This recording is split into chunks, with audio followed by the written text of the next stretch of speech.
He was a principal organizer of the 1963 March on Washington, and he helped Martin Luther King Jr. organize the Southern Christian Leadership Conference. Now hear his words to a former Black Panther member, and this former member, well, they renounced the Black Panthers. I wonder why, based on the history I'm about to read. Today is February 26, 2026. And here's the history on the letter from Bayard Rustin to Eldridge Cleaver. Bayard Rustin lived 1912 to 1987. He was born in Westchester, Pennsylvania, and raised by his maternal grandmother, a Quaker. In 1937, Rustin moved to Harlem, where he became a civil rights activist and, later in life, an outspoken proponent of gay rights.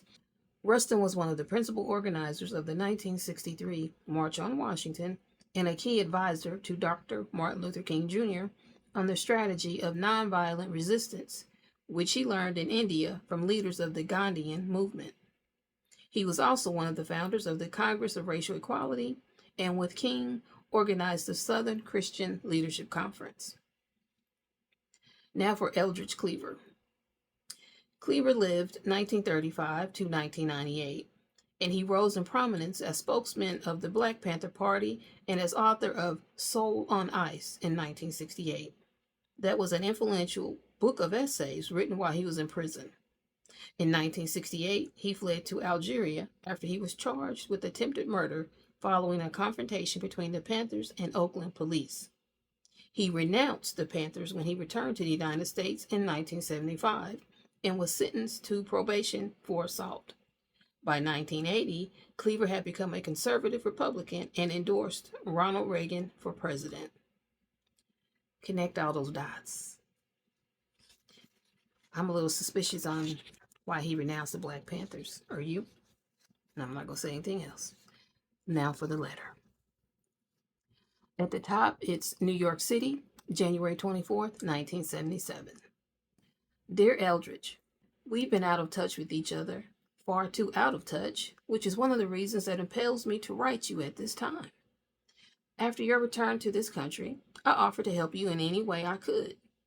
I knew that many of your old friends would probably have little to do with you, given your new and more positive attitude toward the United States, and that few new people would be coming to your aid because of your past activities and statements.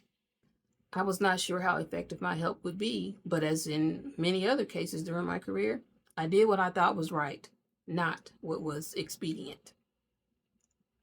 I set up the Eldridge Cleaver Defense Committee with three main purposes in mind. The first was to get the parole hold lifted so that you could put up bail.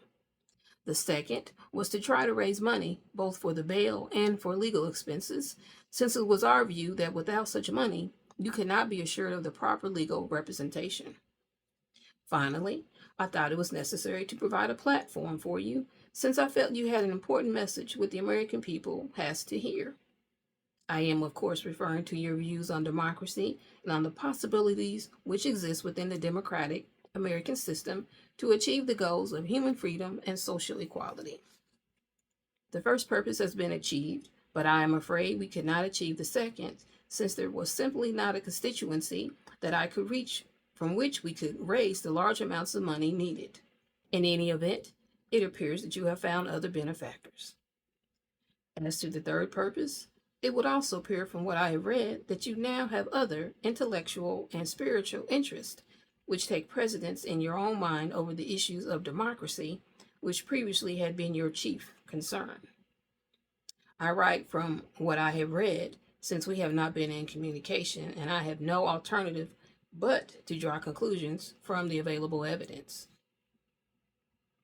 Therefore, and after much thought, I have decided that except for trying to raise some limited funds to pay back bills, the time has come to dissolve the Defense Committee. Judging from your lack of communication, it would seem that you don't think you need its services anymore, particularly in light of the alternative sources of support you have been able to develop. Personally, I wish you nothing but the best in the future, and should you feel any need or desire to reach me for whatever reason, you know that my door is always open. With warmest regards, sincerely, Bayard.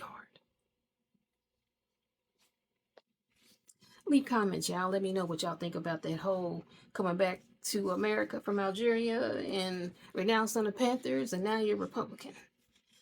Connect the dots. 1, 2, 3. Let me know what y'all think. Now again, this is from the Letters from Black America book compiled by Pamela Newkirk. Excellent book. But I note, once I saw that letter to Eldridge Cleaver and I realized he was a former Black Panther, I was like, hey, maybe there's some more letters from Black Panthers. No, there are not any in here. Interesting. I must try to find a book of letters from them if it's out there. If you guys know of one, please leave a comment and let me know. And if you like hearing these original letters written in their words, they're not interpreted. Miss Newkirk didn't do that. She gave a little bit of history on the people, but she just let the letters speak for themselves. Then join the community. Thanks for watching, and until tomorrow, have a great day. Bye.